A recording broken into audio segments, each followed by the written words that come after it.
सो बच्चों welcome again to the channel KYT classes. जैसा कि मैंने आप लोगों से प्रॉमिस किया था कि मैं मैथ्स के भी लेक्चर लाना शुरू करूंगा क्लास 12th के लिए। तो फिजिक्स केमिस्ट्री एंड बायो तो चल ही रहा है। आज से मैं स्टार्ट करने वाला हूँ मैथ का लेक्चर, और मैथ का हम लोग इंपॉर्टेंट टॉपिक की तरफ बढ़ेंगे। पहले इंटीग्रल सॉल्व करेंगे, ठीक है। इंटीग्रल पहले सॉल्व करेंगे क्योंकि इंटीग्रल का वेटेज बहुत ज़्यादा है। अब ये आपको डर रहता है कि आप सीबीएसई बोर्ड के हो, यूपी बोर्ड के हो, कहाँ से पढ़ो।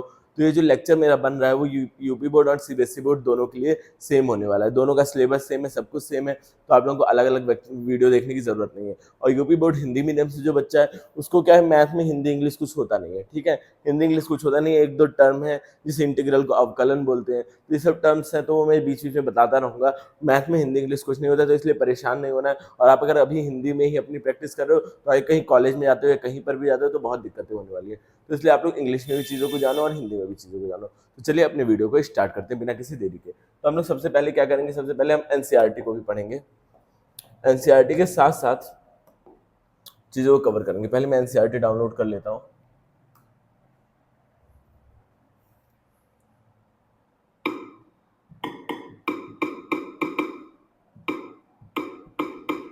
एनसीईआरटी बुक पहले डाउनलोड कर लेते हैं, वो भी लेटेस्ट एनसीईआरटी। हम लोग क्या करेंगे, पुराने एनसीईआरटी पे बिल्कुल भी नहीं रहेंगे स्टक। हम लेटेस्ट एनसीईआरटी जो कि आपके एग्जाम का नए सिलेबस पे है वही चीज़ें सॉल्व करेंगे। कुछ भी हम लोग फालतू चीज़ें सॉल्व नहीं करेंगे बिल्कुल भी। और इंटीग्रेशन का मैं आप लोगों को वेटेज भी बताता हूँ कितना कितना क्या आने वाला है। तो आप लोग बने रहिए वीडियो में। यूपी बोर्ड का भी वेटेज मैं बताऊंगा और सीबीएसई बोर्ड का भी वेटेज मैं बताऊंगा। तो चलिए पहले हम लोग देख लेते हैं वेटेज क्या है। जब तक ये खुल रहा है तब तक हम लोग वेटेज देख लेंगे कितना कितना है। देखिए कितने मार्क्स का आता है, ये बहुत ही इंपॉर्टेंट चैप्टर है। अब बात की जाए अगर सीबीएसई की, नेक्स्ट अगर बात की जाए सीबीएसई की, तो सीबीएसई के एग्जाम में जो हमारा कैलकुलस पार्ट है, जो हमारा कैलकुलस पार्ट है, 3-4 चैप्टर कैलकुलस पार्ट से, वो 8 मार्क्स का आता है, ठीक है। वो क्या आता है, 8 मार्क्स का आता है आपका। इस बात का ध्यान रखना, ठीक। तो वो 8 मार्क्स का आता है। आपका टोटल पेपर कितने का होता है, 80 नंबर का होता है। 80 में से 8 मार्क्स मतलब 10% आपको कैलकुलस के थ्रू ही मिलेगा। और उसके बाद स्टैटिस्टिक्स, प्रोबेबिलिटी से आपका 12 मार्क्स मिल जाता है। एंड कोऑर्डिनेट ज्योमेट्री से आपका 12 मार्क्स मिलता है। और अलजेब्रा से 25 मार्क्स मिलता है, ठीक है। तो सबसे मेन तो अलजेब्रा है, अलजेब्रा से बहुत ज़्यादा मार्क्स मिलेगा। लेकिन आपकी जो लाइफ में और जो आपका फिजिक्स में या मैथ में जो भी चीज़ें पढ़ रहे हो उसमें कैलकुलस बहुत ही ज़्यादा इंपॉर्टेंट पार्ट है और बच्चों को सबसे ज़्यादा टफ लगने वाला पार्ट भी है। अलजेब्रा वगैरह आप लोग खुद से सॉल्व कर लोगे, सेट एंड फंक्शन में आपका खुद से सॉल्व हो जाएगा। बट कैलकुलस जो पार्ट है उसमें बच्चों को बहुत दिक्कतें होती हैं। इसीलिए मैं कैलकुलस का लेक्चर पहले लेकर के आ रहा हूँ, ताकि अगर आप फिजिक्स में भी प्रॉब्लम हो रही है तो फिजिक्स भी आपको क्लियर हो जाए इसके थ्रू। क्योंकि थोड़ा साफ तो नहीं है इमेज, बट कोई बात नहीं, आप लोगों को कर लेना। तो देखो यहाँ पे कलन, कलन मतलब क्या होता है, कैलकुलस। कैलकुलस यहाँ पे 44 मार्क्स का आता है यूपी बोर्ड में। यूपी बोर्ड का पेपर हालांकि 100 मार्क्स का होता है, लेकिन इसमें कितना आता है, 44 मार्क्स का। तो यूपी बोर्ड का तो 44% तो आपका यही कलन से ही आता है, मतलब कैलकुलस से ही आता है। तो यूपी बोर्ड के लिए तो और ही ज़्यादा इंपॉर्टेंट है। इंपॉर्टेंट सीबीएसई बोर्ड के लिए भी है। सीबीएसई बोर्ड के लिए क्यों इंपॉर्टेंट है, क्योंकि बच्चों ये जो कैलकुलस है आपके रियल लाइफ में बहुत यूज होने वाला है। रियल लाइफ मतलब फिजिक्स में बहुत यूज होने वाला है। और मैथ में इसके जो क्वेश्चन होते हैं वो थोड़े टफ आते हैं। तो इसके लिए हम लोग इसको आसान तरीके से पढ़ने की कोशिश करेंगे। चलिए अब एनसीईआरटी और ये साथ में पढ़ते हैं। देखो एनसीईआरटी में क्या दिया हुआ है स्टार्टिंग में, मैं एनसीईआरटी को आपको दिखा देता हूँ क्या क्या दे रखा है। इसको जूम करना चाह रहा हूँ, जूम क्यों नहीं हो रहा है।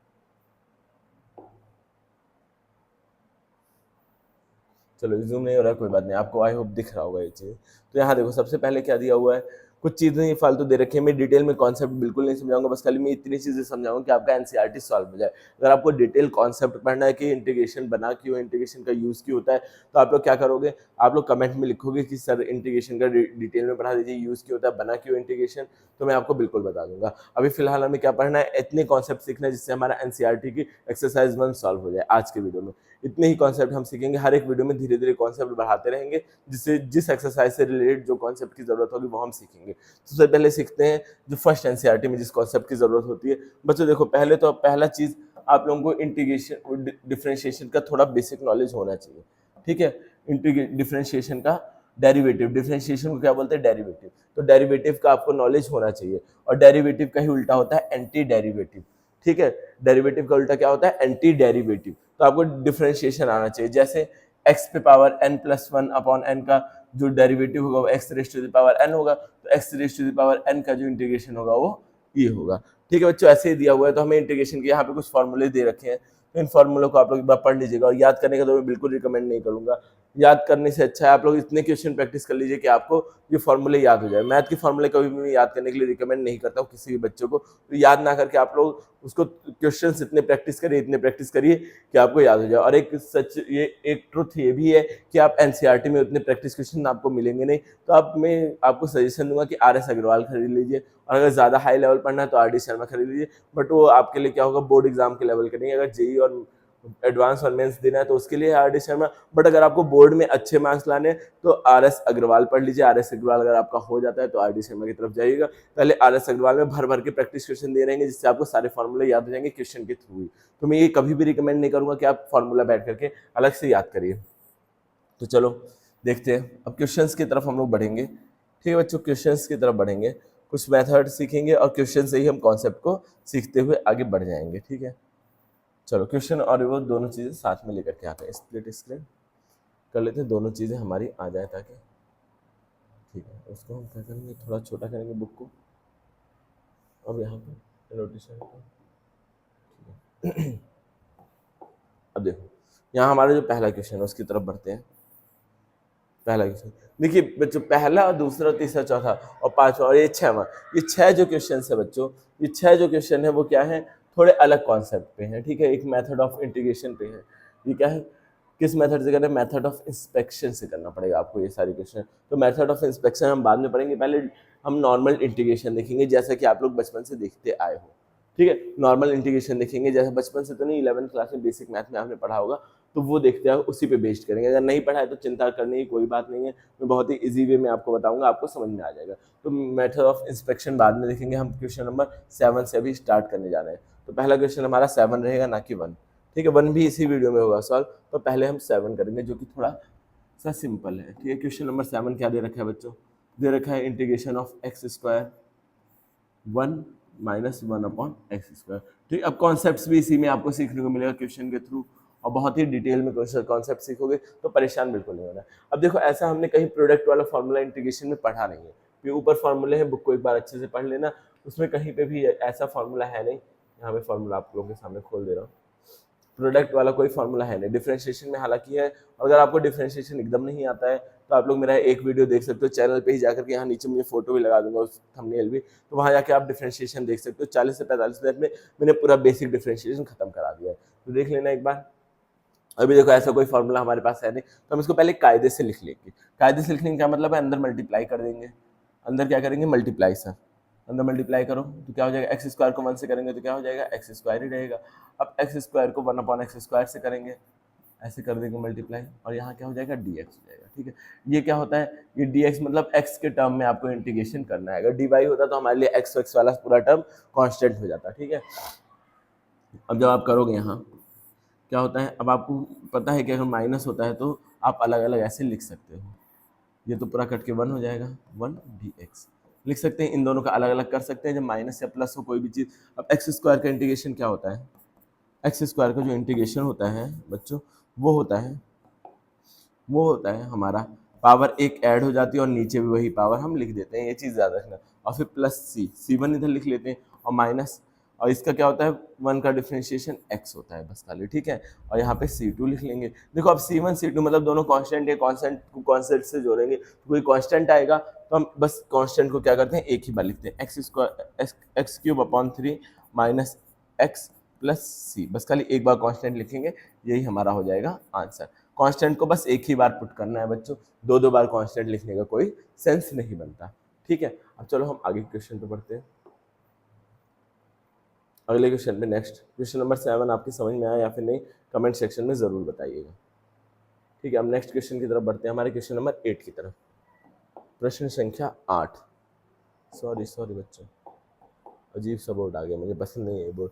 चलो नेक्स्ट क्वेश्चन की तरफ बढ़ते हैं। मैंने जैसे अभी बताया कि अगर प्लस प्लस में तो सबको अलग अलग कर दो। अब देखो बस खाली x को ही डिफरेंशिएट करना है, और कोई भी अल्फाबेट हो, कोई भी वेरिएबल हो, उसको हम कांस्टेंट की तरह ट्रीट कराएंगे। यहाँ ये dx दे रखा है, यहाँ ये dx दे रखा है, इसका मतलब क्या है, इस dx का मतलब है कि जितने भी x के टर्म है सबको डिफरेंशिएट करना है और किसी वेरिएबल को डिफरेंशिएट नहीं करना है। अब देखो यहाँ सॉल्व करते हैं हम, क्या दिया हुआ है क्वेश्चन नंबर 8 में, इंटीग्रेशन ऑफ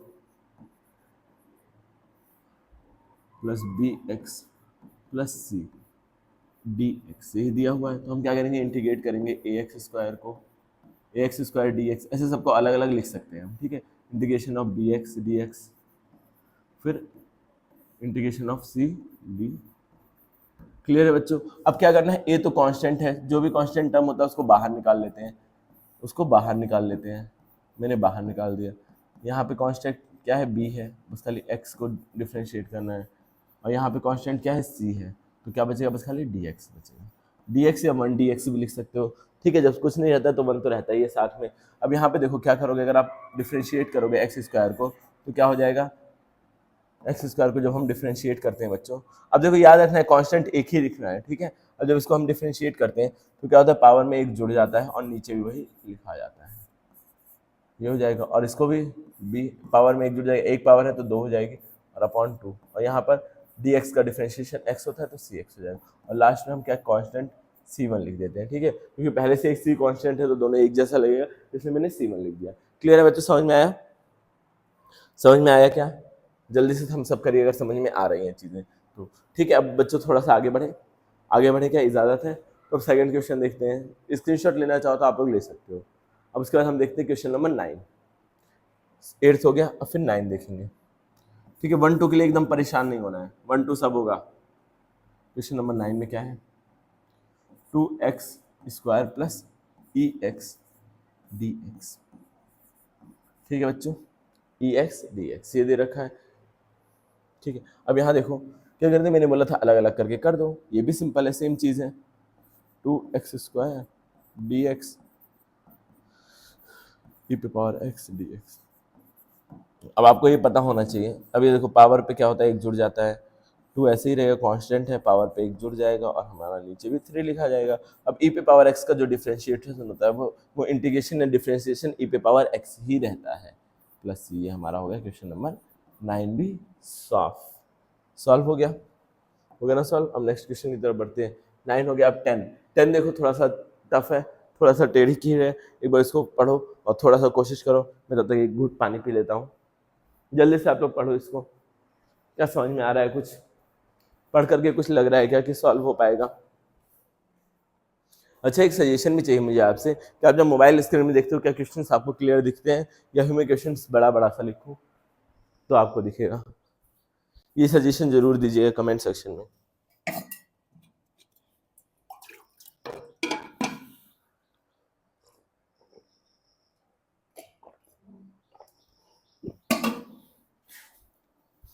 चलो मैं बताता हूँ कैसे, मैं बताता हूँ कैसे हो गए। क्वेश्चन नंबर 10 क्या दिया हुआ है, अंडर रूट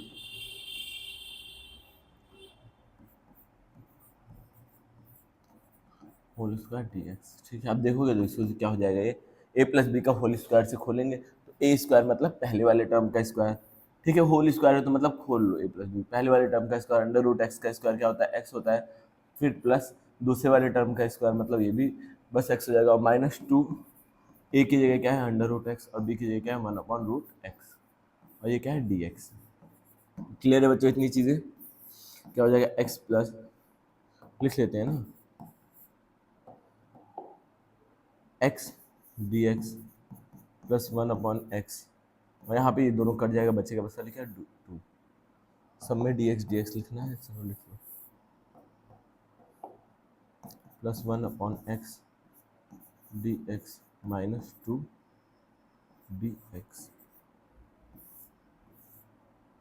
ठीक है, बस यही लिखना है। अब x का क्या होता है डिफरेंशिएशन, एक्स स्क्वायर अपॉन 2, और इसका क्या होता है बच्चों 1/x का log x होता है, ठीक है, तो log x लिख लेंगे, और 2 का क्या हो जाएगा 2x हो जाएगा, और प्लस c। ये क्वेश्चन नंबर 10 भी हमारा साफ हो गया है। अब क्वेश्चन नंबर 11 में अपॉन वाली चीज़ें आ गई, क्वेश्चन नंबर 11 में क्या आ गई बच्चों, अपॉन वाली चीज़ें आ गई, तो उसको भी हम सॉल्व कर लेंगे एक ही बार में। क्वेश्चन नंबर 7, ठीक है, डरना घबराना बिल्कुल नहीं है, आराम से हम लोग सॉल्व करेंगे। क्वेश्चन नंबर 11, अरे ये मैंने नया पेज क्यों खोल दिया, ठीक, क्वेश्चन नंबर 11 देखते हैं। 11 क्या दिया हुआ है, integration of x cube plus 5x square -4 upon x square D x. बच्चों एकदम सब्र के साथ आराम से करना है चीज़ें। ठीक है, अब देखो यहाँ पर क्या होगा, थोड़ा वृत्त बढ़ा लो, क्या मोटा थोड़ा कम ही रहने दो, सही दिख रहा होगा। अब क्या करो, सबके नीचे इसको लिख दो, जब डिनोमिनेटर में लिखा है तो मतलब ये इसके नीचे भी रहा होगा, प्लस इसके नीचे भी रहा होगा, फिर माइनस इसके नीचे भी रहा होगा, तभी तो यह होगा पूरा, तभी तो पूरी तरह होगा सॉल्व। अब देखो इससे कट के एक एक्स बचेगा, ये पूरा पूरा कट जाएगा और इसमें तो पूरा ही रहेगा, तो इसको हम ऐसे लिख सकते हैं एक्स प्लस 5 माइनस 4 एक्स पे पावर माइनस 2 लिख सकते हैं। ऊपर चला जाएगा, डिनोमिनेटर में ऊपर भेजेंगे तो पावर माइनस हो जाता है। एक्सपोनेंट एंड पावर गधो, पढ़ा है कि नहीं मेरे बच्चों? X D x plus 5 d x फिर minus 4x square minus minus 2, ठीक है, डी एक्स। अब करेंगे एक्स डी एक्स, मतलब क्या होता है, पावर एक जुड़ जाती है और नीचे वही लिखा जाता है। 5 बस का नंबर दिया है तो उसके आगे x लिखा जाता है। अब यहाँ पर देखो क्या होगा, पावर में से एक माइनस एक ऐड होता है, तो ऐड होने के बाद -2 में 1 ऐड करेंगे तो क्या बचेगा बच्चों, बस खाली -1 बचेगा और नीचे भी -1 लिखा जाएगा, तो ये माइनस और माइनस क्या हो जाएगा, प्लस हो जाएगा। मैं अगले स्टेप में लिख देता हूँ। बोर्ड में देखो नंबर पाने की यही की है कि स्टेप खूब ज़्यादा फैला फैला के लिखो, हर एक चीज़ हर एक न्यू स्टेप में माइनस माइनस क्या हो जाएगा, प्लस हो जाएगा, तो ये प्लस 4 x पे पावर -1 है तो x को नीचे भी लिख सकते हैं ना, बोलो, प्लस c, ये हो जाएगा आंसर। क्या सबको समझ में आया या किसी में दम है, कोई बोल दे नहीं समझ में आया ऐसा, बोलो बोलो, है किसी में दम, कोई है बोल सकता है ऐसा नहीं समझ में आया, बोलो मेरे प्यारे बच्चों। यहीं पे मैं सोचा इसी पेज में दूसरा क्वेश्चन भी कराने का, इसलिए पार्टीशन थोड़ा करना ज़रूरी है।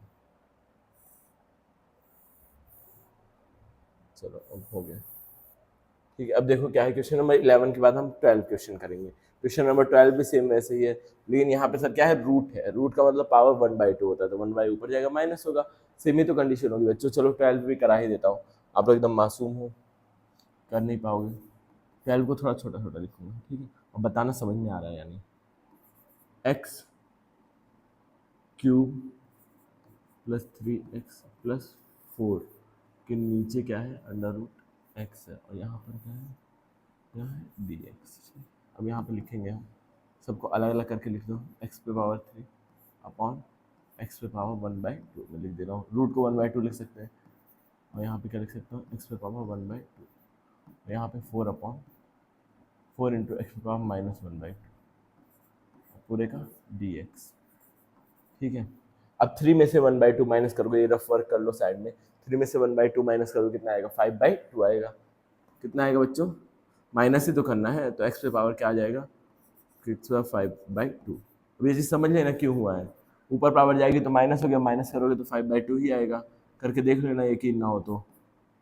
अब 1 में से 1/2 माइनस करोगे तो कितना आएगा, 1/2 ही आएगा, 1/2 आएगा, और यहाँ पर क्या दिया हुआ है, 4 पे पावर एक्स पे पावर 1/2, और पूरे पे डी एक्स पहले लिख लेते हैं, वाला डी एक्स हटाने की बारी आ चुकी है, ठीक है, ऐसे डी एक्स। अब सबके आगे डी एक्स लगा दो, सबके आगे लगा दो, एक्स पे power 5/2 d x plus under root 3 x पे power 1/2 d x plus 4 x पे पावर 1/2 डी एक्स। क्लियर है बच्चों, इतनी चीज़ें क्लियर है, इतनी चीज़ें क्लियर है तो बताओ, मैं पहले देख लूँ बोर्ड पे क्लियर दिख रहा है कि नहीं, उतना छोटा, उतना छोटा दिख तो रहा है बच्चों, दिख तो रहा है क्लियर, ठीक है, क्लियर तो है, बस क्वेश्चंस आपको नहीं दिख रहे, उन क्वेश्चन में लिख भी रहा हूँ यहाँ पर, और आप एक काम कर सकते हो, अपने एनसीईआरटी खोल सकते हो। ये वाला क्वेश्चन वाला पार्ट मुझे पता है थोड़ा कम दिख रहा होगा, लेकिन आप लोग क्या कर सकते हो, अपने एनसीईआरटी खोल लो ना, क्वेश्चन पार्ट देखने के लिए एनसीईआरटी खोल सकते हो, और क्वेश्चन में लिख भी रहा हूँ बोर्ड पे, ठीक है। अब यहाँ देखो क्या होता है, पावर में एक जुड़ता है और नीचे ही वही लिखा जाता है, तो पावर में एक अगर आप जोड़ोगे तो क्या हो जाएगा, ये 2 1 5 6 7 7/2 हो जाएगा, X raise to the power 7/2, और नीचे भी वही चीज़ लिखा जाएगी 7/2। अब प्लस यहाँ पे क्या होगा, 1/2 में 1 ऐड होगा तो कितना हो जाएगा, 3/2, और यहाँ नीचे भी लिखा जाएगा 3/2, और यहाँ पर क्या होगा, माइनस में है, ये माइनस में है बच्चों। अब माइनस में +1 करेंगे तो क्या आएगा, 1/2 आ जाएगा, तो 4 एक्स पे पावर 1/2, और नीचे भी 1/2 लिखा जाएगा, -1/2 में +1 करेंगे तो 1/2 ही होता है। अब देखो जो चीज़ डिनोमिनेटर में उसको ऊपर भेज सकते हैं हम लोग, इसको ऊपर भेज सकते हैं 2x अपॉन 7 प्लस ये क्या हो जाएगा 2 इंटू 3x 3/2 का होल क्यूब और ये 2 ऊपर चले जाएगा तो 8x पे पावर 1/2 प्लस सी, यहाँ पे प्लस सी। जैसे इंटीग्रेशन का साइन हटेगा सी लिखना बहुत ज़रूरी हो जाएगा। 3 से 1 कट जाएगा, इसको क्या लिखेंगे 2/7 x raise to the power 7/2, इसको क्या लिखेंगे 2x rays to the power 3/2 और इसको लिखेंगे 8 under root X, X power 1/2 का अंडर रूट एक्स लिख सकते हैं। तो जितना सुंदर सा आंसर हो उतना सुंदर बनाना है, देखने में अच्छा दिखना चाहिए आंसर, ठीक है। तो जितना सुंदर आंसर हो, आंसर को उतना सुंदर आपको बनाना होता है। तो यह भी हो गया हमारा क्वेश्चन नंबर 12 भी पूरा। अब हमें 13 करना है। 13 में तो सर कटवर्ड भी नहीं सकता, कुछ नीचे नीचे क्या क्या लिखेंगे, इतना टफ क्वेश्चन हमने आज तक देखा ही नहीं। ऐसे कैसे आप टफ क्वेश्चन ले आए, देखो गधो कितना सिंपल है, टफ कुछ नहीं होता है, ठीक है मेरे गधो।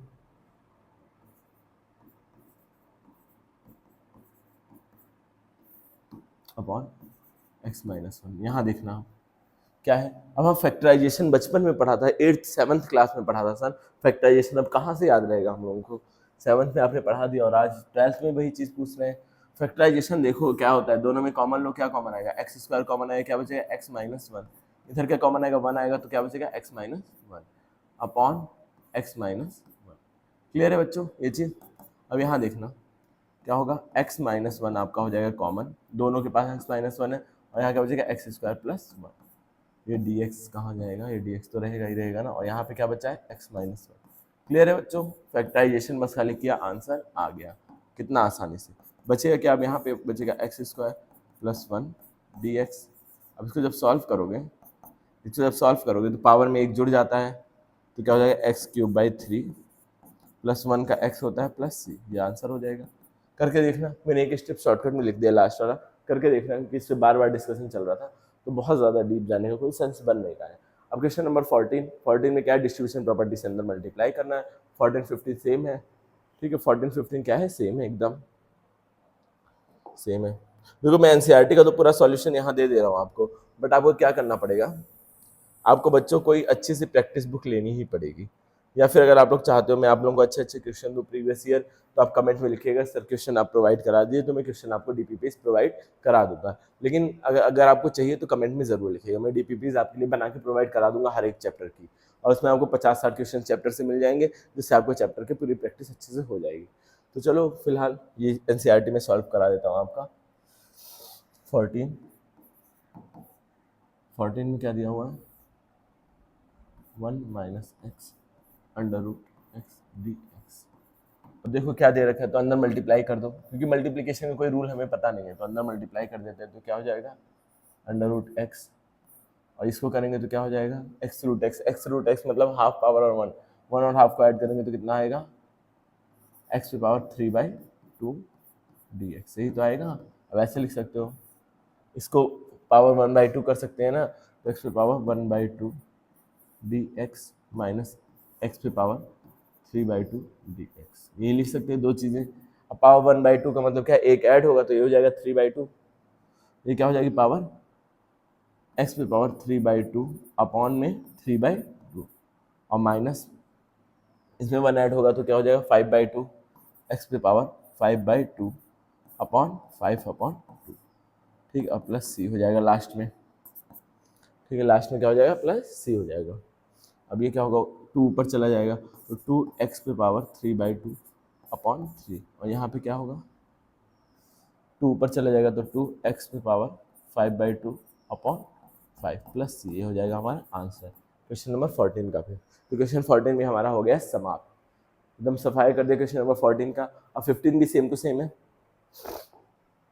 15 भी हमारा क्या है सेम है सर, 15 में हमारा सेम क्वेश्चन है, ठीक है 15 में हमारा सेम क्वेश्चन है, एकदम कोई चेंज ही नहीं है, ज़्यादा चेंज है मान रहा हूँ बट वैसा कोई ऐसा चेंज है नहीं। तो एक बार 15 को आप लोग ट्राई करिए, वीडियो पॉज करके, वैसा ही सेम है और आंसर कमेंट में लिखिए। ये नहीं ज़रूरी है कि मैं सॉल्यूशन कराता जा रहा हूँ तो कराता ही जाऊँगा, आप एक बार ट्राई करिए, नहीं हो रहा है तो मैं बताऊँगा आप लोगों को, ठीक है एक बार ट्राई करिए। मेरा तो पीछे से देख लूँ क्वेश्चन दिख रहा है या नहीं, क्वेश्चन एकदम क्लियरली विजिबल है। क्वेश्चन नंबर 17 आप लोग करिए ट्राई, मतलब 17 नहीं 15 पे हैं हम लोग। टोटल कितने क्वेश्चन है, सॉरी टोटल है क्वेश्चन नंबर 22 तक है, टोटल 22 क्वेश्चन है और हम किस पे हैं 17 पे हैं। अरे नोटेशन बंद हो, सारा सारा लिखा ही जा रहा है, तेज आ जा भाई तेज आ जा।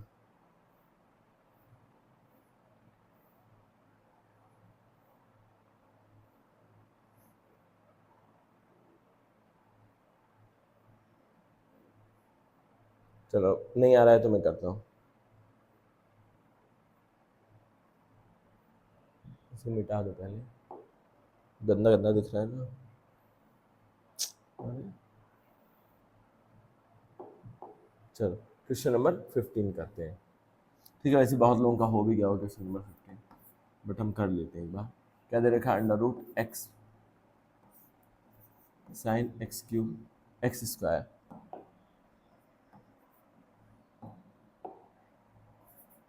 साइन एक्स स्क्वायर, साइन कहाँ है, बस under root 3x square plus 2x plus 3 dx। Integration करना है, पहले पावर को अंदर मल्टीप्लाई, मतलब जो भी बाहर है ब्रैकेट के डिस्ट्रीब्यूशन प्रॉपर्टी से अंदर मल्टीप्लाई करेंगे। 2 प्लस 1/2 कितना होता है 4, 5/2 हो जाएगा, तो 3x पे पावर 5/2, और 1+1/2 कितना होता है 3/2 होता है, 2x पे पावर 3/2 हो जाएगा, और यहाँ पे 3 पे पावर x 1/2 हो जाएगा, क्योंकि अंडर रूट को मल्टीप्लाई किया है अंदर। ठीक है, बस मल्टीप्लाई किया और कुछ मैंने नहीं किया। अब इंटीग्रेशन एक एक टर्म का अलग अलग से करेंगे, अब मैं बार बार लिखूंगा नहीं स्टेप्स, इसका करेंगे। अगर हम इंटीग्रेशन पावर में एक जुड़ जाता है तो 2 1 4 5 6 7 7/2 हो जाएगा, 3x पे पावर 7/2 बाई 7/2 हो जाएगा। सेम ही क्वेश्चन है बच्चों, बार बार लिखने का कोई सेंस बना नहीं रहा है। 5/2 हो जाएगा, 2x पे पावर 5/2, और नीचे भी पूरा 5/2 हो जाएगा, और यहाँ पे भी 1 ऐड होगा तो क्या हो जाएगा 3/2 हो जाएगा, 3x पे पावर 3/2 अपॉन 3/2। अब 2 को सबको ऊपर भेज दो, ये हो जाएगा 6x पे पावर 7/2 अपॉन 7, प्लस ये भी 2 ऊपर चलेगा तो क्या हो जाएगा 4x पे पावर 5/2 अपॉन 5, प्लस ये भी 2 ऊपर चलेगा 6x पे पावर 3/2 अपॉन 3, ये हो जाएगा हमारा, प्लस सी लिखते हैं लास्ट में, ये हमारा आंसर हो जाएगा। सी लिखना नहीं भूलना है, ठीक है, सी कभी भी लिखना भूलना नहीं है। अब उसका नेक्स्ट वाला हमारा ट्रिग्नोमेट्रिक फंक्शन आ गया, तो cos x का डिफरेंशिएशन इंटीग्रेशन क्या होता है, sin x होता है, sin x का माइनस cos x होता है, तो बस कर डालो जल्दी से, बस जल्दी से कर डालो। चलो मैं करा देता हूँ, नहीं हो रहा है तो जल्दी से, ठीक है। ये वाला क्वेश्चन हो गया हमारा 15। अब बढ़ते हैं हमारे 16 क्वेश्चन की तरफ, क्वेश्चन नंबर 16 की तरफ। सर 16 क्या बोल रहा है, 16 को जल्दी जल्दी कर लेते हैं। 2x minus 3 cos x plus e x. देखो कांस्टेंट से तो डरना ही नहीं है, 3 cos x से मतलब कांस्टेंट है 3 से तो डरना ही नहीं है। क्या है e raise to the power x और dx, ठीक है dx। अब देखो कैसे होगा, ये कैसे होगा, सबको अलग अलग करके लिख लेते हैं। Two power x dx minus 3 cos x dx plus e raise to the power x dx। Clear है चीज। अब कांस्टेंट का तो कुछ करना नहीं है, कांस्टेंट को बाहर कर लो। चलो एक स्टेप एक्स्ट्रा लिख देते, कांस्टेंट को बाहर करना भी आप लोगों को दिखा दे रहा हूँ इस बार।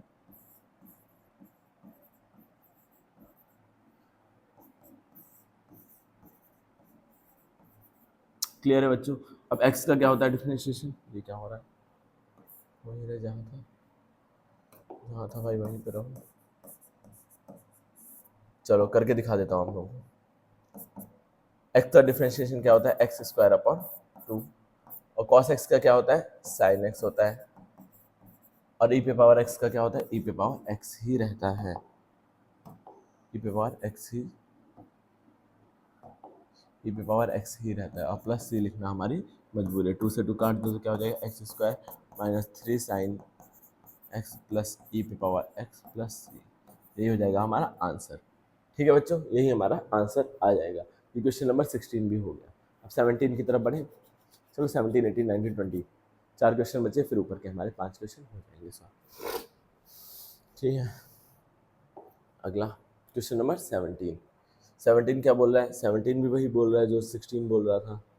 17 में एकदम सेम वही बोल रहा है जो 16 बोल रहा था। चलो 17 में आपको करके दिखाई देता हूँ कि आप लोग ठहरे कामचोर। अगर किसी में अभी भी है दम तो वीडियो को पॉज करें और क्वेश्चन को खुद से सॉल्व करके मुझे दिखाए, ठीक है। अब यहाँ देखो, अब सबको अलग अलग लिख लो वापस से। बोर्ड में इसी तरह आपको लिखना है, सबको अलग अलग, जितने ज़्यादा स्टेप आप खींच पाओ, जितने ज़्यादा स्टेप खींचोगे उतने ज़्यादा नंबर मिलेंगे, ठीक है। तो स्टेप्स आपको खींचने हैं ज़बरदस्ती। मैं तो अभी यहाँ शॉर्टकट में लिख दे रहा हूँ, बट आपको क्या करना है, स्टेप्स खींचने हैं। DX लिखना भूल गया था, यहाँ मैंने लिख दिया। तो स्टेप्स आपको खूब ज़्यादा खींचने हैं। अब क्या है, 2 पे पावर x स्क्वायर। अब इसको क्या करो, कांस्टेंट बाहर निकाल लो, एक स्टेप और खींच दो, बाहर निकाल लो कांस्टेंट, कॉन्सेप्ट मतलब कांस्टेंट, यहाँ पे बाहर निकाल लो sin x dx, तो यहाँ पे भी बाहर निकाल लो √x dx, ठीक है।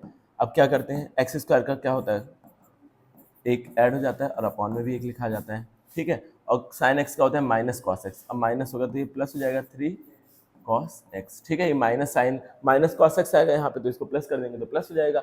अब 5 का क्या लिख सकते हैं, √x मतलब 1/2, 1/2 होगा तो क्या हो जाएगा, यहाँ 3/2 हो जाएगा, अपॉन 3/2 हो जाएगा। क्लियर है बच्चों, इतना चीज़ क्लियर है। और प्लस सी लिखना तो हमारा जन्मसिद्ध अधिकार है। 2/3 x³ प्लस 3 कॉस एक्स, और ये 2 को ऊपर भेज दो तो क्या हो जाएगा 10x 3/2 अपॉन 3 प्लस सी। ये हमारा हो गया आंसर। क्या बच्चों समझ में आया ये चीज़, एकदम सेम ही था 16 जैसा ही, थोड़े से बस स्टेप 1-2 ज़्यादा थे, वैसे 16 ही था पूरा का पूरा, 17 भी। अब हम 18 पे पढ़ते हैं, अपने 18 क्वेश्चन की तरफ बढ़ते हैं, ठीक है। 18 क्वेश्चन से पहले मैं आप लोगों को एक बार ट्रिग्नोमेट्रिक फार्मूला दिखाना चाहूँगा, ठीक है। देख लेना एक बार फार्मूला, आपके समझ में आ जाएंगी चीज़ें। ट्रिग्नोमेट्री वाला जो फार्मूला था, देखो क्या था, साइन सेक स्क्वायर एक्स का 10 होता है और 10 सेक एक्स का सेक होता है, ठीक है। यही दो फार्मूले यूज होने वाले हैं हमारे नेक्स्ट क्वेश्चन में, ये फार्मूला और ये फार्मूला, ठीक है। तो चलो एक बार बढ़ते हैं आगे, क्वेश्चन की तरफ वापस से आते हैं।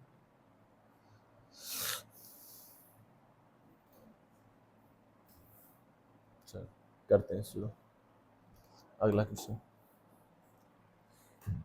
18, क्वेश्चन नंबर 18। हाँ हाँ सर, क्लियर नहीं है वो, मैंने बच्चों से बोला है बुक खोलने अपने हाथ में, वो क्लियर नहीं हो पाएगा। NCERT बहुत मैं कोशिश कर रहा हूँ, क्लियर नहीं हो पाएगा। लेट इट बी, जैसा है जाने दो, ठीक है। तो आप लोग NCERT अपनी बुक साथ में खोले रहे हैं, क्वेश्चन तो आपको दिख ही रहा होगा, वो मैंने अपनी कन्वेंस के लिए क्वेश्चन खोल रखे हैं यहाँ पे, ठीक है। अब देखो यहाँ कहाँ थे हम, क्वेश्चन नंबर 18 पे थे, क्वेश्चन नंबर 18 पे थे। क्वेश्चन नंबर 18 क्या है हमारा, सेक एक्स प्लस 10x dx, ठीक है। अब अंदर मल्टीप्लाई करो डिस्ट्रीब्यूशन प्रॉपर्टी से, क्या हो जाएगा ये, sec square X plus sec X 10x, यही तो हो जाएगा बच्चों, ये हो जाएगा dx। अब अलग अलग करके लिख लो सबको, क्या हो जाएगा, sec square X dx plus sec X 10x dx, यही हो जाएगा। अब सेक स्क्वायर एक्स का क्या होता है, इंटीग्रेशन होता है 10x, और सेक एक्स 10x का क्या होता है, पीछे में दिखाया था सेक एक्स प्लस, यही हो गया हमारा आंसर। अब नेक्स्ट देखते हैं, नेक्स्ट भी कुछ इसी तरह होगा, पहले इसको जल्दी जल्दी नोट कर लीजिए, ये हो गया होगा नोट। तो हम 19 पे बढ़ते हैं, 19, 20, 21, 22, 23, जल्दी जल्दी खत्म करते हैं, ठीक है बच्चों। ये चीज़ समझ में आ रही है या नहीं आ रही है, बहुत तेज हो जा रहा है, ये बताइए आप लोग, ठीक है। चलो अगले एक्सरसाइज पे, अगले क्वेश्चन पे बढ़ते हैं, क्वेश्चन नंबर 19। 19 देखो, 19 क्या है, क्या दिया हुआ है, sec square X upon cosec square X D x, ठीक है। इंटीग्रल्स एंटी डेरिवेटिव इन दोनों का मतलब सेम ही होता है, ठीक है। अभी मैं आगे बताऊंगा वैसे। चलो यहाँ देखो, अब क्या ऐसे दे रखा है, तो सेक एक्स अपॉन में दे रखा है, तो हमें कुछ समझ में नहीं आ रहा है, तो हम क्या करेंगे, कॉस और साइन में इसको चेंज कर लेंगे, 1 अपॉन कॉस स्क्वायर एक्स हो जाएगा ये, और ये क्या हो जाएगा, 1 अपॉन साइन स्क्वायर एक्स हो जाएगा। क्लियर है बच्चों, और डी एक्स समझ आ रहा है। अब अपॉन का मतलब होता है डिवीजन, तो क्या होगा, cos square x divided by क्या होगा, divided by 1/cos² x divided by 1/sin² x dx। Clear है बच्चों? अब और आगे अगर इसको करेंगे तो क्या हो जाएगा, 1/cos² x into sin² x upon 1, यही होगा ना, sin² x अपॉन 1 होगा, ठीक है, sin² x अपॉन 1 होगा। क्लियर है बच्चों? तो इसको क्या लिख सकते हैं हम लोग, अब इसको आगे जब लिखेंगे तो क्या लिखेंगे, dx भी लिख लो साथ में। अब साइन अपॉन कॉस कितना होता है, tan² x dx, यही होगा कि नहीं होगा, tan² x dx होगा कि नहीं होगा बच्चों, ये चीज़ आप लोग बताइए, tan² x dx होगा या नहीं। और इसके आगे आप लोग थोड़ा सा दिमाग लगाइए, क्या हो सकता है, क्या हो सकता है मेरे प्यारे बच्चों, दिमाग लगाओ थोड़ा सा, थोड़ा दिमाग लगाओ, क्या हो सकता है, क्या tan² x का कुछ बताया था मैंने इंटीग्रेशन, नहीं बताया था सर, तो tan² x को हम लोग और क्या लिख सकते हैं, और क्या लिख सकते हैं, मैं आप लोगों को हिंट दे रहा हूँ, जो आपने पढ़ा होगा, आपने पढ़ा होगा स्क्वायर फंक्शन, स्क्वायर फंक्शन पढ़ा होगा ना, पढ़ा है कि नहीं,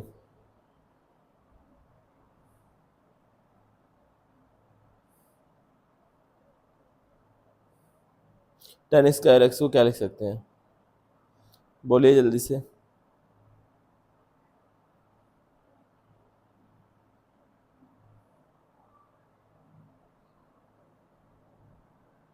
sec² x -1 लिख सकते हैं ना, tan² x को क्या लिख सकते हैं, sec² x -1 ये लिख सकते हैं, और sec² x का आपको इंटीग्रल पता है, sec² x का इंटीग्रल आपको पता है, तो क्या लिख सकते हैं हम, इसको क्या लिख सकते हैं, sec² x -1 dx, ये चीज़ लिख सकते हैं।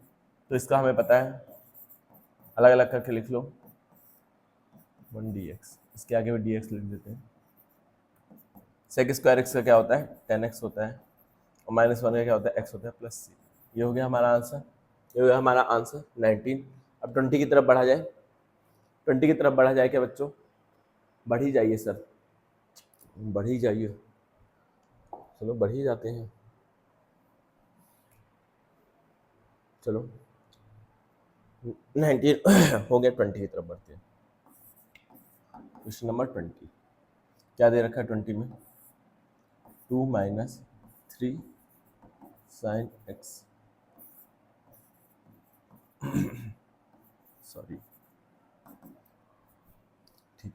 अब देखो मैंने क्या बोला, जब भी डिनोमिनेटर में कुछ दिखे तो आपको दोनों के नीचे लिख देना है, कुछ सोचे समझे बिना दोनों के नीचे लिख देना है, अभी कुछ नहीं सोचना है, दिमाग ही नहीं लगाना है, cos² x dx बस इतना लिख दिया, आधा क्वेश्चन वैसे 1/cos² x क्या होता है, sec² x होता है, तो इसको लिख सकते हैं, लिख सकते हैं कि नहीं, लिख सकते हैं बच्चों, और इसको लिख सकते हैं हम लोग 3 sin x upon cos x, और एक cos x बचा है तो 1/cos x, ऐसे लिख सकते हैं क्या, बोलो, cos² x था इधर, ऐसे मैंने लिख दिया मल्टीपल्स के फॉर्म में, फैक्टर्स के फॉर्म में इसके, तो ये क्या हो जाएगा, ये पूरे पे, ठीक है, 2 sin² x sec² x, sorry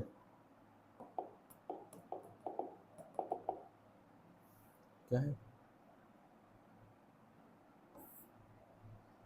2 sec² x dx, ऐसे लिख देते हैं अलग अलग करके। और इसको क्या लिख सकते हैं, 3 sin अपॉन cos क्या होता है, tan x, और ये क्या होता है sec x, लिख सकते हैं dx, लिख सकते हैं। अब ये 2 तो कांस्टेंट है, 2 तो ऐसे ही रहेगा। अब sec² x का क्या होता है, tan x होता है और tan x sec x का क्या होता है, sec x होता है, ठीक है, ये हमारा प्लस c होना ही चाहिए, ये हमारा आंसर हो गया। कितना सिंपल था, 10 और sec पे ही सारे क्वेश्चन सॉल्व हो गए हमारे। अब 21 and 22 tick the correct answer की तरफ चलते हैं, चलिए 21 एंड 22 की तरफ चलते हैं, फिर हम आ जाएंगे अपने बेसिक पे, 1 2 3 4 5 6 7 8 पे। 21 देखते हैं, एंटी डेरिवेटिव, इसका एंटी डेरिवेटिव फाइंड करना है, ठीक है। तो सिंपल एंटी डेरिवेटिव या इंटीग्रल दोनों का मतलब क्या होता है, सेम ही होता है। मैं आप लोगों को यहाँ दिखाता हूँ, कहीं क्वेश्चन में अगर एंटी डेरिवेटिव पूछा तो भी आपको इंटीग्रेशन करना है, और अगर क्वेश्चन में आपको पूछा है इंटीग्रल तो भी आपको इंटीग्रेशन करना है, ठीक है, दोनों चीज़ का मतलब सेम ही होता है, ठीक है। अब यहाँ देखना, जो 22 से आपको एक कॉन्सेप्ट सीखने को मिलेगा, 21 में ऐसे ही बताता हूँ डायरेक्ट, मतलब इंटीग्रल फाइंड करना है, मतलब इंटीग्रेशन करना है, √x का +1/√x के साथ dx, इंटीग्रेशन मतलब dx होता ही है, तो क्या करोगे अंडर रूट एक्स को क्या लिख सकते हैं, सॉरी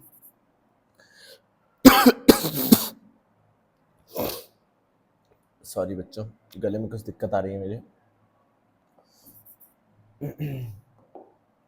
एक्स पे पावर 1/2 लिख सकते हैं अंडर रूट एक्स को, और इसको क्या लिख सकते हैं, dx यहाँ लिखना ही पड़ेगा, इसको लिख सकते हैं माइनस 1/2 लिख सकते हैं ना, 1/2 लिखते ऊपर जाती पावर तो -1/2 हो जाएगा। अब देखो इंटीग्रेशन करना है तो पावर में एक जुड़ता है, इसमें एक जुड़ेगा तो ये क्या हो जाएगा 3/2 हो जाएगा, अपॉन में क्या हो जाएगा 3/2 हो जाएगा, ठीक है। अब प्लस इंटीग्रेशन का साइन हटा दो ना, इंटीग्रेशन जब कर दिया तो हटा दो इंटीग्रेशन का, अब इसमें एक जुड़ेगा तो क्या हो जाएगा ये 1/2 बन जाएगा, नीचे भी क्या रहेगा हाफ में 1/2 ऐड करते हैं तो 1/2 बचता है, करके देख लो ना एक इन हो तो 2 ऊपर चलेगा तो 2x अपॉन 3 हो जाएगा ये, और यहाँ पे क्या हो जाएगा 2 ऊपर जाएगा 2√x हो जाएगा प्लस, ये हमारा हो गया आंसर आज का। आपके समझ में आया ये क्वेश्चन भी, क्वेश्चन नंबर 20, तो हमारे ऑलमोस्ट क्वेश्चन खत्म हो चुके हैं, बस एक मतलब 21 था ये, सॉरी। कौन सा ऑप्शन सही है, कौन सा ऑप्शन सही है बच्चों, 1/2 में ही दे रखा है, ठीक है, तो 2/3 2x 1/2 मतलब हमारा ऑप्शन सी सही है, ठीक है। अब देखो अगला क्वेश्चन, अगला क्वेश्चन में क्या दिया हुआ है, d/dx ऑफ fx, मतलब डेरिवेशन या डिफरेंशिएशन ऑफ fx ये दे रखा है, तो आपको f2 0 है तो fx की वैल्यू फाइंड करनी है, डिफरेंशिएशन दे रखा है, ठीक है, डिफरेंशिएशन दे रखा है तो हमें बस fx निकालना है, तो क्या करो उसको इंटीग्रेट कर दो तो हमें बस खाली fx की वैल्यू निकल आएगी। देखो जब भी क्या होता है, समझना, मैं एक कॉन्सेप्ट आपको सिखा रहा हूँ, अगर कहीं पे भी हुआ यहाँ पे d/dx ऑफ fx ऐसा हुआ बच्चों, तो क्या होता है ये दोनों एक दूसरे के अपोजिट साइन होते हैं, तो एक दूसरे को काट देते हैं, क्या करते हैं एक दूसरे को काट देते हैं तो ये हट जाता है, अगर कहीं डिफरेंशिएशन दिया उसका इंटीग्रेशन कर दो तो ये d/dx साइड हट जाएगा। जैसे अगर कहीं पे दिया हुआ है मल्टीप्लीकेशन बाई 4 × 3, अगर आपने 4 से क्या किया उसको डिवाइड कर दिया, मल्टीप्लीकेशन डिवीजन एक दूसरे के उल्टे होते कट जाते हैं, वैसे अगर हम कहीं डिफरेंशिएशन दे रखा है उसको इंटीग्रेट कर दें फंक्शन को तो बस खाली फंक्शन आ जाता है। तो देखो क्या दे रखा है क्वेश्चन में, भी क्वेश्चन से आपको बहुत कुछ सीखने को मिलेगा।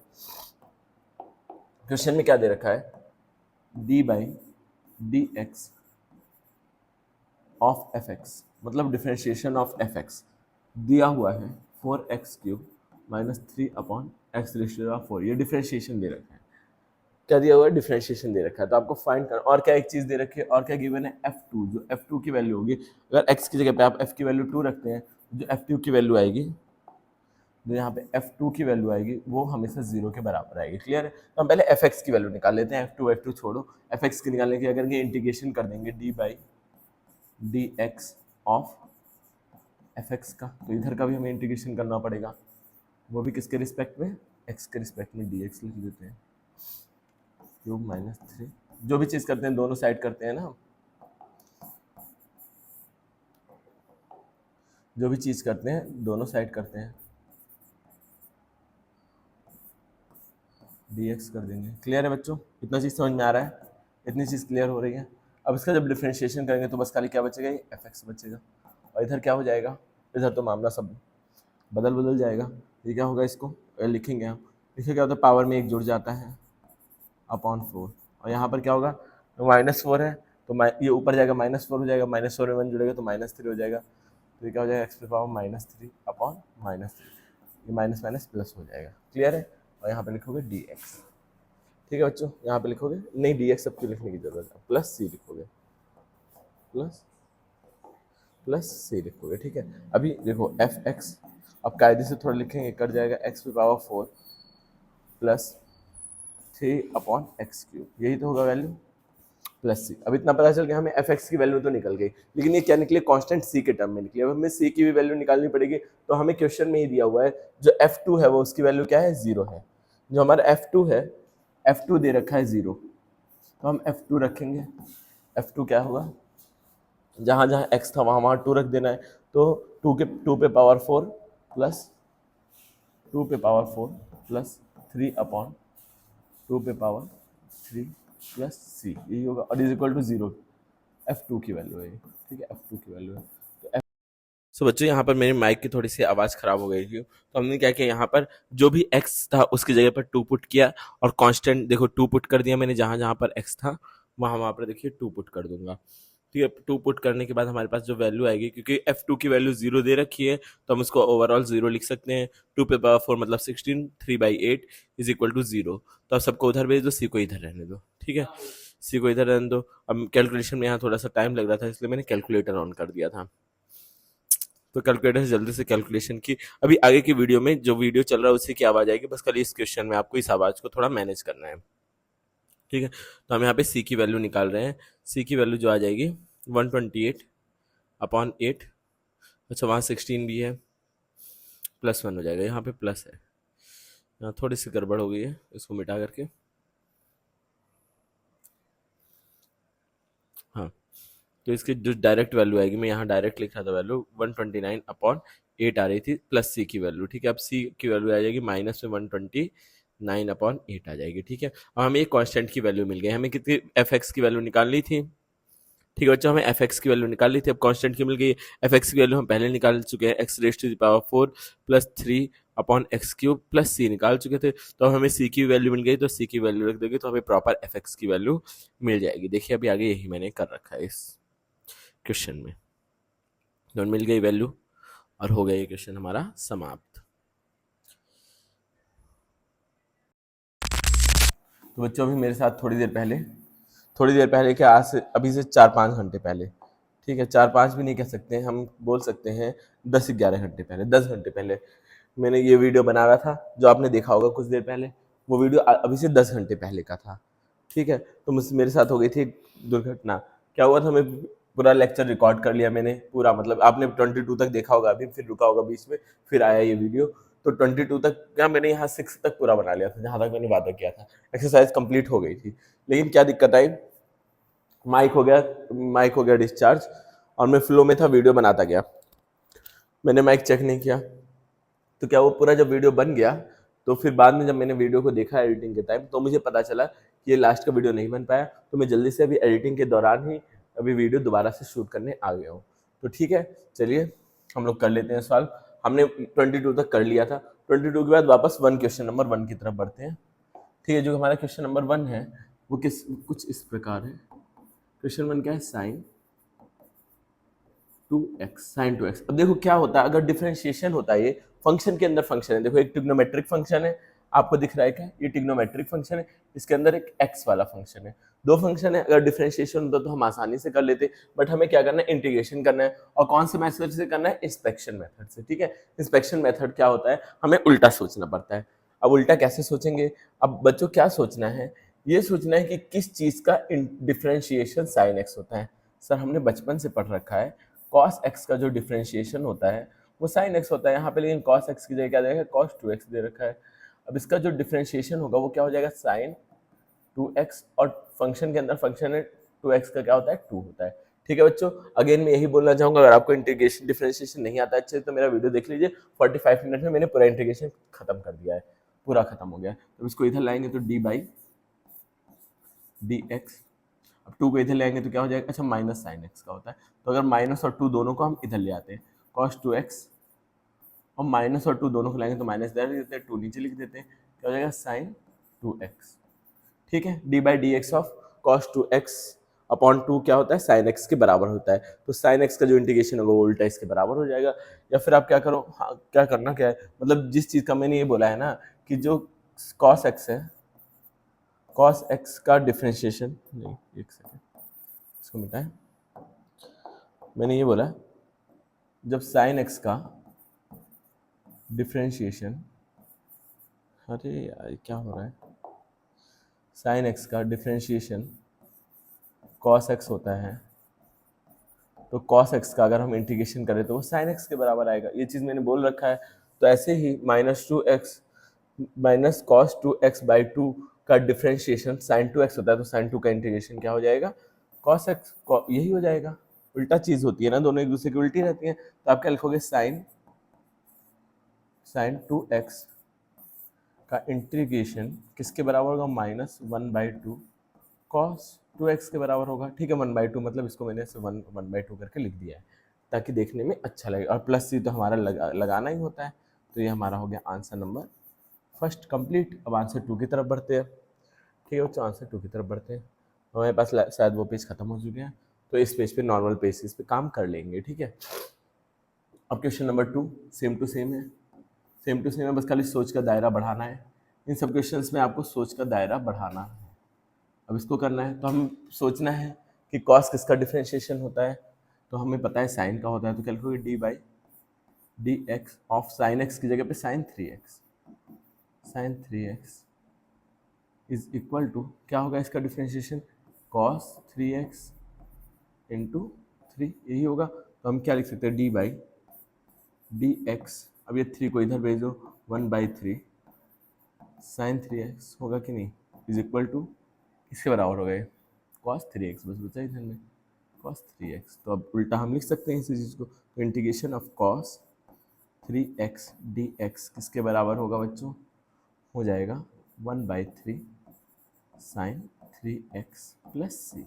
उल्टा यही सोचना है, थोड़ा सा उल्टा सोचोगे समझ में आ जाएगा, ठीक है। उल्टा सोचना है इसमें, बस और कुछ नहीं करना है आपको, ज़्यादा दिमाग लगाने की ज़रूरत भी नहीं है। देखो क्वेश्चन 5 आ रहा है, ये सब मैंने सॉल्व कर रखा है पहले, इसलिए सारे क्वेश्चन लाइन से यहाँ शो हो रहे हैं। तो ज़्यादा आप लोगों को कुछ नहीं करना है, बस उल्टा सोचना है। ये चीज़ें तो आपके समझ में आ गई होंगी। अब अपने अगले क्वेश्चन की तरफ बढ़ते हैं, क्वेश्चन नंबर 3। ये सब बहुत ही आसान क्वेश्चन है, बस आपको समझना आना चाहिए, थोड़ा सा डिफ्रेंशिएशन आना चाहिए, e पे पावर 2x करना है। और यही है मेथड ऑफ इंस्पेक्शन, मतलब हमें उल्टा सोचना, पहले देखना है किसका डिफ्रेंशिएशन ये होगा, वही उल्टा सोच लिया तो हमारा वही मेथड ऑफ इंस्पेक्शन हो जाएगा। क्लियर है। तो हम क्या देखेंगे, e पे पावर 2x, तो ये किसका डिफ्रेंशिएशन e पे पावर x होता है, तो सर e पे पावर x का ही डिफ्रेंशिएशन e पे पावर x होता है। तो e raise to the power 2x का जो डिफ्रेंशिएशन है वो किसके बराबर हो जाएगा, e पे पावर 2x, और 2x का क्या होता है, 2 होता है। तो d by D X of e पे पावर 2x, अब ये 2 इधर भेज दो, upon 2 is equal to e पे पावर 2x। अब इसका डिफ्रेंशिएशन जब e पे पावर 2x होता है तो हम क्या लिख सकते हैं उल्टा, इंटीग्रेशन ऑफ e पे power 2x is equal to e raise to the power 2x by 2 plus c. बोल सकते हैं ना, ये चीज़ बोल सकते हैं। देखो बेल मेरे सर के जस्ट ऊपर ही लगी हुई है, इसीलिए इसका घंटी सबसे पहले मुझे सुनाई देती है, घर में किसको सुनाई दे या ना दे, ठीक है। तो देखो बच्चों क्या है, यही हो जाएगा, इसका आंसर भी हमें पता चल गया, बस उल्टा हो जाए। ई पे पावर एक्स किसका डिफरेंशिएशन होता है, 2x, 2x से नहीं संबंध है हमारा कुछ, बस देखेंगे ई पे पावर एक्स किसका डिफरेंशिएशन होता है, ई पे पावर एक्स का होता है, तो यहाँ 2x दे रखा है तो 2x लिख लिया। अब इसका जब हम डिफरेंशिएट करेंगे तो ये आएगा, इसको उधर भेज देंगे, बस इतनी चीज़ की हमें जरूरत है तो लिख देंगे। अब ये करेंगे तो ये आंसर आ जाएगा, ठीक है बच्चों। ये हो गया हमारा क्वेश्चन नंबर 3। अब 4 देखो, 4 थोड़ा सा अच्छा क्वेश्चन है, ठीक है। जो क्वेश्चन नंबर 4 है वो थोड़ा सा प्यारा क्वेश्चन है। इसको हम क्या कर सकते हैं, हम क्या कर सकते हैं बच्चों, इसको हम कर सकते हैं एक तरीके से सॉल्व। किस तरीके से सॉल्व कर सकते हैं, देखो a प्लस बी के होल स्क्वायर से कर सकते हैं, लेकिन यहाँ पे क्या दे रखा है, मेथड ऑफ इंस्पेक्शन, ठीक है। अब दे रखा है तो हमें करना ही पड़ेगा, अब भाई ने बोला तो करना है तो करना है, ठीक है। मेथड ऑफ इंस्पेक्शन से ही करना है, नहीं तो हमें कोई मतलब नहीं था, हम डायरेक्ट करते a प्लस बी का होल स्क्वायर से खोलते आराम से कर देते। बट अभी क्या है, अब ये भाई ने बोल दिया कि मेथड ऑफ इंस्पेक्शन से करना है, तो हम मेथड ऑफ इंस्पेक्शन से ही करेंगे, ठीक है। तो अब क्या करते हैं, मेथड ऑफ इंस्पेक्शन से इसको जब सॉल्व करना शुरू करेंगे हम, तो पहले सोचेंगे ये किसका इंटीग्रेशन, किसका डिफरेंशिएशन ऐसा कुछ हो सकता है, तो इसी पे एक पावर बढ़ा दें, इसी पे अगर हम एक पावर बढ़ा दें तो क्या ये इस कुछ कुछ लग रहा है कि इसका डिफरेंशिएशन हो जाए, क्योंकि डिफरेंशिएशन में क्या करते हैं, पावर को बगल में लाते हैं, हाँ सर लेकर के तो आते हैं, ऐसा तो हमने सुना था, और एक घटा देते हैं, ठीक है गधो, यही करते हैं। फिर अंदर भी एक फंक्शन है, तो ए एक्स का डिफरेंशिएशन क्या होगा, बस खाली एक्स होगा, और बी का डिफरेंशिएशन 0 होगा। अभी इसको और लिख सकते हैं हम, आगे और लिख सकते हैं, ए पे पावर एक्स प्लस बी का होल क्यूब। अब ये 3 ऐड करेंगे, x में 0 तो 0 ही रहेगा, तो 3x लिखेंगे, और ax प्लस बी का होल स्क्वायर लिखेंगे। अब देखो यही हमें चाहिए था, यही हमें मिल गया, और 3x से हमें मतलब नहीं है, तो 3x को क्या करो, इधर की तरफ फेंक दो, फेंको तो, अरे मैं कह रहा हूँ फेंको तो फेंको, 3x अभी क्या हो जाएगा, ए पे पावर x प्लस बी का होल स्क्वायर। वैसे ही लिखोगे, integration of a x plus b का whole square D x is equal to किसके बराबर होगा, इस वाले के बराबर हो जाएगा, ए एक्स प्लस बी का whole cube upon 3x plus c, ठीक है। ये भी आंसर आ गया। कितना आसान था सर, ये सब फालतू फालतू क्वेश्चन है, इतने आसान। अभी ना बताया था तो कुछ आसान नहीं रहता, ना बताया था तो कुछ आसान नहीं रहता। चलो अब 4th देख लेते हैं। हमारा फोर्थ तो हो गया है ना, फिफ्थ देख लेते हैं। फोर्थ ही किया है ना अभी मैंने जस्ट, हाँ फोर्थ ही किया है। फिफ्थ देख लेते हैं। क्वेश्चन नंबर फिफ्थ क्या है, साइन 2x, ये तो सेम टू सेम वैसे ही है, -4e⁻3x, ये तो सेम टू सेम वैसे ही है बच्चों, एकदम कुछ चेंज ही नहीं है। अब इसमें देखो दो टर्म्स हैं, दो टर्म्स है तो क्या करो, पहले साइन एक्स वाला कर लो फिर ये वाला कर लो। अब देखो साइन एक्स का डिफरेंशिएशन होता है सर कॉस एक्स का होता है, तो हम क्या लिखते हैं d/dx ऑफ, अच्छा ये तो साइन एक्स 2x है, सॉरी वही तो मैं सोचा मेथड ऑफ इंस्पेक्शन में डायरेक्ट कैसे दिया होगा, 2x है, तो किसका हो सकता है कॉस 2x का डिफरेंशिएशन क्या हो जाएगा, माइनस साइन 2x इंटू 2, तो ये हो जाएगा d/dx कॉस 2x है, अब -2 और इसको इधर ले आओ तो क्या हो जाएगा -2 is equal to sign 2x, तो हम लिख सकते हैं इंटीग्रेशन ऑफ साइन 2x किसके बराबर हो जाएगा, -1/2 cos 2x प्लस सी के बराबर हो जाएगा। हो गया बच्चों, ये पहला वाला जो क्वेश्चन था वही सेम टू सेम है ये वाला पार्ट, और दूसरा इसी का सेकंड पार्ट, इसी के आगे दे रखा है माइनस में। चलो इसको आगे अलग से करते हैं सॉल्व, ठीक है अलग से सॉल्व करते हैं इसको, इधर ऐसे लाइन बना करके। अब क्या दिया हुआ है 4e⁻3x, अब देखो 4 तो कांस्टेंट है उससे कोई मतलब नहीं, e⁻3x देख लेते हैं किसका डिफरेंशिएशन हो सकता है, किसका डिफरेंशिएशन हो सकता है e⁻3x, e⁻3x डिफरेंशिएशन हो सकता है e⁻3x इंटू 3 को इधर भेज दो तो d/dx, 3 को इधर भेज दोगे तो क्या हो जाएगा e⁻3x अपॉन में 3 इज इक्वल टू e⁻3x, यही हमें चाहिए था।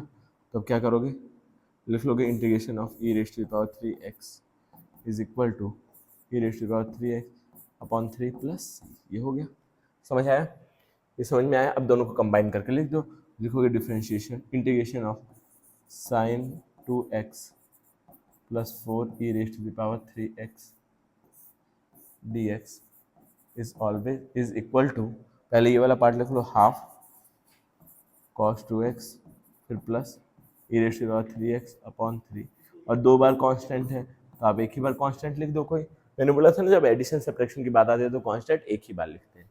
क्लियर है, और हम बढ़ते हैं अपने अंतिम क्वेश्चन की तरफ, अंतिम पड़ाव की तरफ। देखो यहाँ मैंने सॉल्व कर रखा है अंतिम क्वेश्चन, लेकिन आप लोग चाहो तो मैं फिर से सॉल्व कर सकता हूँ, ठीक है फिर से सॉल्व करते हैं। अब देखो इसमें क्या लिखा है, बस इंटीग्रल फाइंड करना है, आप किसी भी मेथड से फाइंड करो।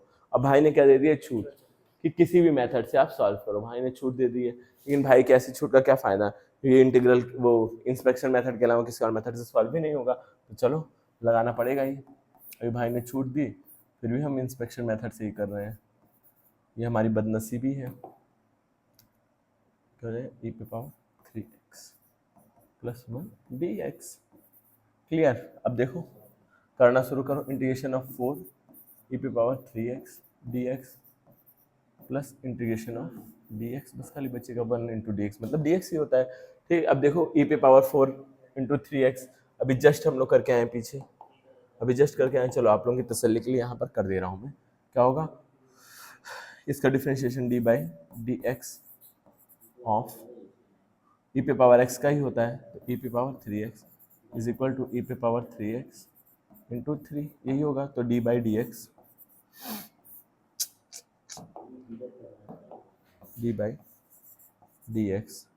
Of e⁻3x is equal two upon 3, इसको कर देंगे e⁻3x होगा। बार बार वही आ रहा है तो मुझे बार बार लिखने में कोई मज़ा आ नहीं रहा है, तो क्या लिखोगे, तो आप लिख सकते हो integral of e⁻3x is equal to क्या होगा dx is equal to e⁻3x upon 4 plus c। अब इसकी जगह पे हम पूरा पुट का क्या कर सकते हैं, इसको मैं थोड़ा छोटा सा करके ऊपर लिख दूंगा ताकि आप लोगों को समझने में आसानी रहे, इसको मेन लिखने की ज़रूरत है। अरे आ जाओ ऊपर, चलो अब इसको क्या लिखेंगे हम, e⁻3x अपॉन 4 हो गया, ठीक है। अब ये dx का क्या होता है, x होता है, और फिर प्लस c एक ही लिखते हैं, यही हमारा हो गया आंसर। ये हमारा लास्ट क्वेश्चन भी खत्म हो चुका है। तो बच्चों क्या करना है, अब इतना हमारे लिए इनफ नहीं है बोर्ड एग्जाम के लिए, हम एनसीईआरटी तो मैं सारे एक ही क्वेश्चन सॉल्व करा दूंगा आप लोगों को, तो मैं अगर एनसीईआरटी करा रहा हूँ तो आप एक काम करो, एग्जाम्पल्स जो दिए हुए हैं वो एग्जाम्पल्स को सॉल्व कर लो बच्चों, एग्जाम्पल कर लो, एग्जाम्पल भी हमारे लिए इनफ नहीं है, तो आप क्या करो, एक RS अग्रवाल की बुक खरीद लो फॉर बोर्ड एग्जाम, तो उस RS अग्रवाल की बुक को सॉल्व करो, और अगर आप लोग चाहते हो मैं RS अग्रवाल का भी सॉल्यूशन बनाऊं तो कमेंट सेक्शन में मुझे बता दीजिएगा। अगर कोई आपको स्पेसिफिक क्वेश्चन नहीं समझ में आ रहा है तो आप मुझे टेलीग्राम पे, इंस्टाग्राम पे, व्हाट्सएप पे कहीं पे भी मुझे मैसेज करके पूछ सकते हो, ठीक है। जैसे ही टाइम मिलेगा मैं उसका रिप्लाई ज़रूर करूँगा। तो चलिए बच्चों, मिलते हैं नेक्स्ट वीडियो में। नेक्स्ट एक्सरसाइज सॉल्व करेंगे इसके बाद 7.2। तब तक के लिए टेक केयर, पढ़ाई करते रहिए।